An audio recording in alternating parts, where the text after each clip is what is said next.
Hey y'all, so today's video we are talking about imposter syndrome, and this is something that I struggled with a lot, like a lot. And I made a video a really long time ago and I spoke about it, and I believe in that video I had said that imposter syndrome is a lot of what other people project onto you or what other people think about you. So because they have not reached a certain level or they don't feel like they can get there, they project those aggressions and microaggressions at you. And I'll never forget, I had an ex-friend now reach out to me and tell me I was subbing her and blah, blah, blah, blah. And I just feel like, honestly, like the shoe fit and that's why you felt the way you felt. But after watching these couple of TikToks, I definitely have a different view on them. So we are going to get into these TikToks, and then I am going to obviously leave my 2 cents at the end and my own experience and story time. So let's get into it. The most successful people in the world have three qualities. And I'd never heard this before, but it made so much sense. It says number one was that they feel like they're special. They know that they're have special abilities and talents and skills, right? The other one though, is they feel inadequate all the time. They have that imposter syndrome, and that's the drive that keeps them all the time. So every successful person I know, even though they know they're special, they also feel inadequate just like you do. I ask a room full of successful people, raise your hand if you feel inadequate to be in this room, and everyone will put their hand up. Right. But that's one of the drives of a successful person. And when you think about it logically, of course it is. Otherwise, where would that drive to keep improving yourself come from? It's that I'm still not good enough, I still don't belong, or whatever that is. And then the third one is their ability to focus on one thing intently to really put massive action towards it. But I just thought that was really cool, because instead of looking at imposter syndrome as like a negative, it's a little bit of a superpower. It's like that drive of successful people that keeps us wanting to improve. It's the reason why we keep pushing to be better. Here's the cheat code for getting rid of imposter syndrome forever. You know, the idea that you have in your heart that you've always wanted to do, but you don't do because you don't feel good enough. You don't feel smart enough. You don't have the right education. Somebody out there is already doing it. They're better than you. And the few times you stepped out to do it, it felt so awkward. You felt so weird. You felt like you were an imposter. It felt like you were trying to be something you're not. So here's the cheat code. Here's the secret that changes everything. The reason that you feel imposter syndrome is because you're trying to emulate someone else. And here's the newsflash. You'll never be like them because you're you. And no one will ever be like you. And because of this, you'll always feel imposter syndrome when you're trying to emulate and be like other people, because there's a gap there. The gap is that you're not them. So the secret is to lean into being you, to fall in love with being yourself, the best version of you that you could possibly be, and then give that person to the world. The Bible says, don't be conformed to this world, but be ye transformed by the renewing of your mind. Isn't that so interesting? The renewing of your mind causes you to become a new person. It causes you to step into the fullness of who you are, because you're not looking to the left and to the right, trying to follow this person or that person. Don't be conformed to this world. Don't do what everybody else is doing. Don't try to be like someone else. Try to emulate someone else. It's not who you are that keeps you from accomplishing your dreams. It's who you think you're not. And pay attention that I said it's who you think you're not. You have to stop emulating what you see and step into who you were created to be. Earl Nightingale said that the opposite of courage in our society is not cowardice, it's conformity. It's everyone trying to be like everyone else. The problem with that is that no one stands out, and you're always going to feel imposter syndrome. And don't shy away from your quirks or your so-called flaws, because that's what makes you you. That's what makes you relatable. That's what gives you salt. That's what gives you contrast. This is what makes you stand out in the world. This is what makes you authentically you. How refreshing is that? Somebody who's just being themselves. And most importantly, it makes others feel seen. So make this the day that you decide to lean into you, to pull the greatness that's inside you out of you. If you don't know me, my name is Matt, and I want to help you create the life of your dreams.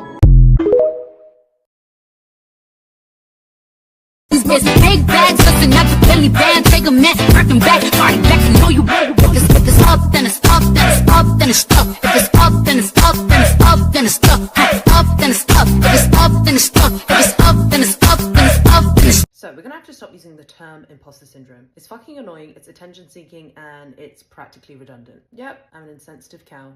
But I'll humour you for a second. Let's get into the diagnostics of the affliction that affects the imposter. It consists of self-doubt of intellect, skills or accomplishments amongst high-achieving individuals. So basically, it's a high-achiever problem, exclusively. And there's really a disconnect for me. You say that you're that girl in every other area of your life, but when it comes to your career, your employment, that job, no, I'm an imposter. Make it make sense. Let's get inflammatory for a second. Have you ever had a man call themselves an imposter? No, I haven't either, because they haven't fucking got time for that. An unknown symptom affecting the imposter is amnesia. Babe, have you forgotten how hard you've worked? Have you forgotten the years, the sweat, the toll that it's taken you to get to this point? And it's funny because I always find that those that are the most qualified are always calling themselves an imposter. It's never the ones that don't know shit that are calling themselves an imposter. Funny, isn't it? It's very funny. Babe, it's not imposter syndrome. Don't allow Janet in HR to doubt yourself, okay? She's stuck at that desk and will be for the next 20 years. What I need you to realize is that imposter syndrome is a modern day affliction. If you're qualified and you've put in the hard work, you're probably conflating the syndrome with other things such as lack of confidence. Insert the deeper issues. It's time to work on that confidence, baby girl. Ultimately, if you use the same harsh yardstick that you use for yourself, then we're basically all imposters, aren't we? Now what?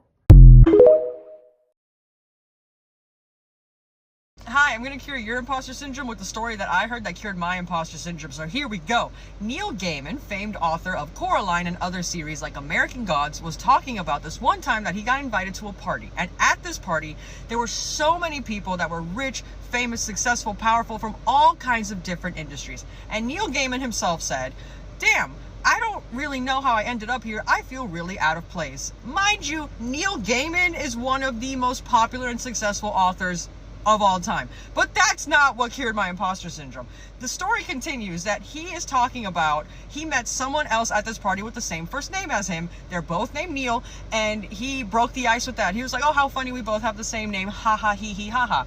Now the other Neil was basically saying the same thing as Neil Gaiman. He was like, "Yeah, like they invited me to this party and there's so many cool people here and so they're so successful, they're so powerful, and like I just really feel out of place."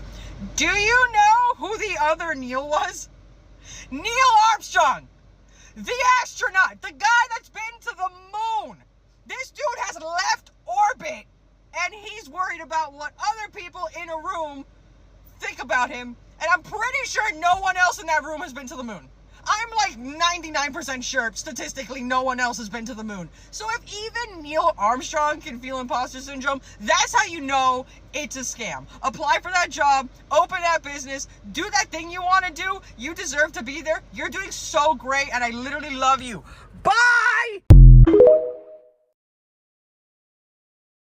When somebody has imposter syndrome, it usually means that their competence is higher than their confidence. When you look at people who have imposter syndrome, they tend to do a better job with things. Because they doubt themselves so much, they double check things. They put more effort into things. They take things a lot more seriously. You're looking at having nerves and imposter syndrome in your job as something that is bad, but it might be the reason that you're so good at your job.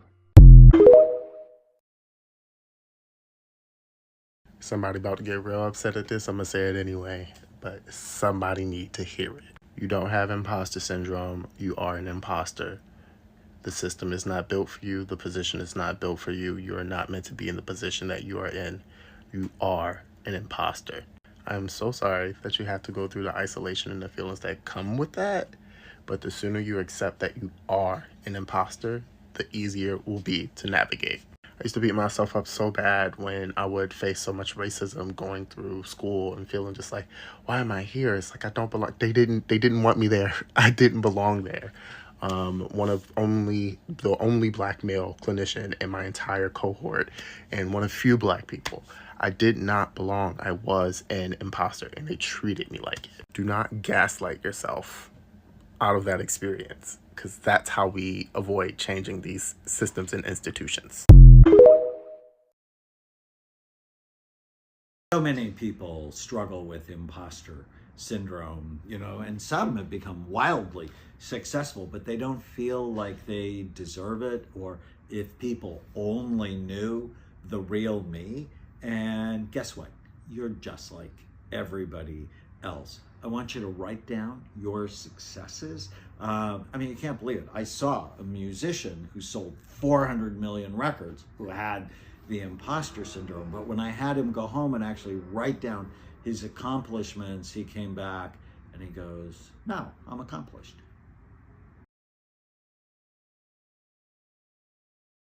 You know what gets me? You know what always irritates me? When individuals will try to create terms via like research and then apply them to the individual they were not created for. For example, there's all this talk about imposter syndrome, right? How would you feel knowing that the like original researchers who coined the term imposter syndrome used a population that were, and I quote, primarily white middle to upper class women between the ages of 20 and 45. Like they're so like, and then I'll see these things where they're like, can you talk about imposter syndrome when it relates to Black people? I said, I'm gonna do you one better. I'm gonna talk to you about racism related stress as it relates to Black people, because you guys will use the term imposter syndrome, but it makes sense to feel like an imposter in an unwelcoming environment. Imposter syndrome is the aspect of not feeling welcome or not feeling like enough in that environment, right?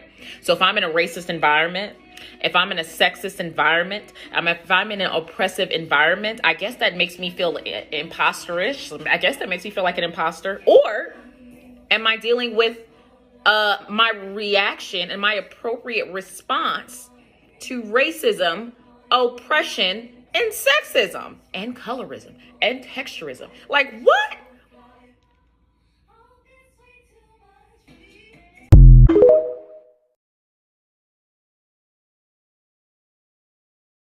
So I want to say what struck me the most about these videos was a lot of them spoke on the fact that most of the people that have imposter syndrome or deal with that phenomenon are overachievers.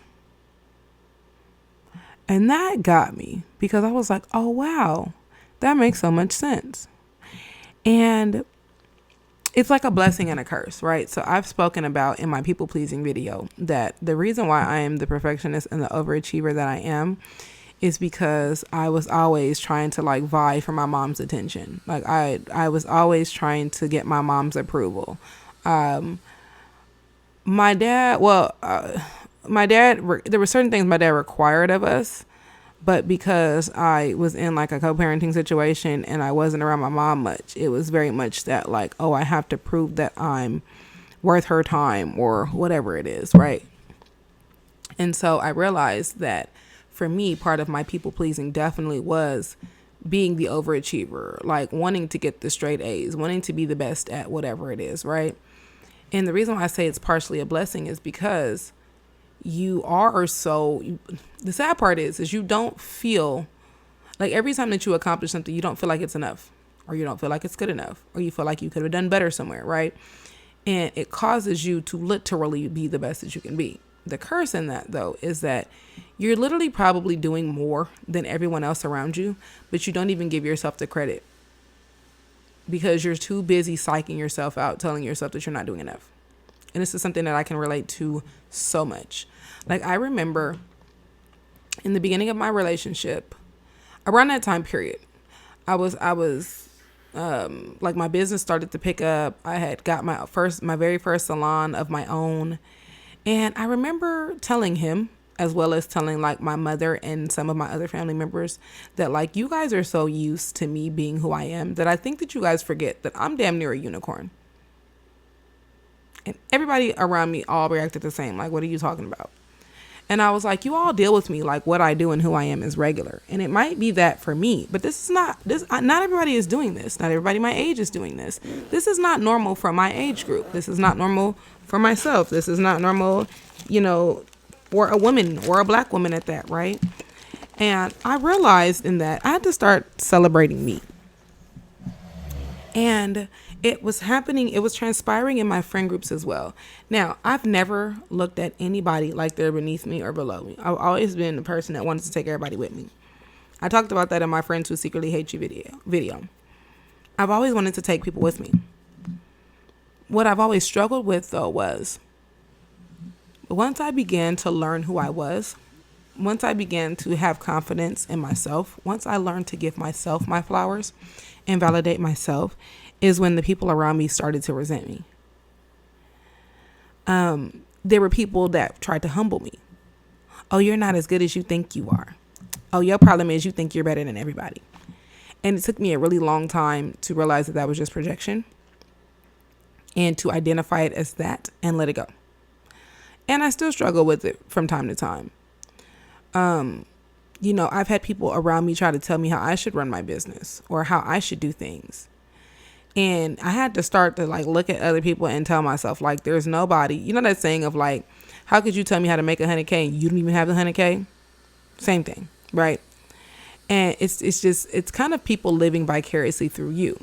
What I've also learned is that there's people that don't want you to do better because even if they have no desire, it just makes them look bad or makes them feel bad about themselves. You could be doing completely different things. Like I had my ex-friend wanted to get into podcasting and I supported all of it.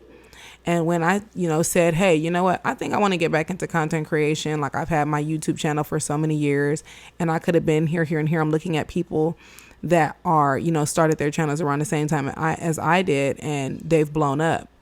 And, I can only imagine where I would be if I would have, stuck to this and stayed consistent. And, we were both encouraging each other. We were both on our spiritual journeys together. And then once things started to look up for me is when the animosity came and the you wouldn't be this without me and the just all of that.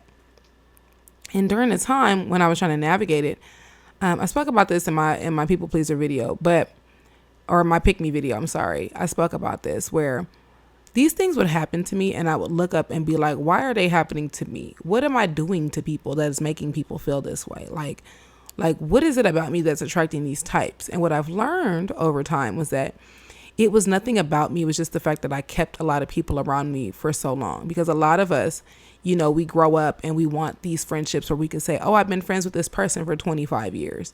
But a lot of the time you do outgrow people.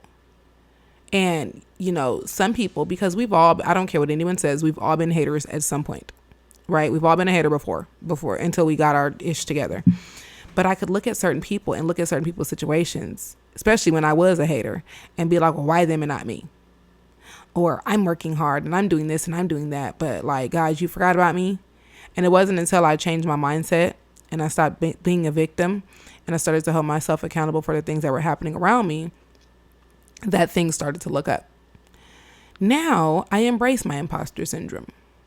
Because when those things happen to me, it's my reminder that, hey, if you feel this way, then you're doing what you're supposed to do.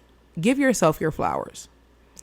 So my husband has a lot of friends. We're from LA. My husband has a lot of friends that he grew up with that are now in the entertainment industry, or they're really big designers or whatever. And so we had went to an album release party for one of his really good friends. And y'all, my social anxiety was through the roof. I was just like, oh my God, I don't make as much money as these people.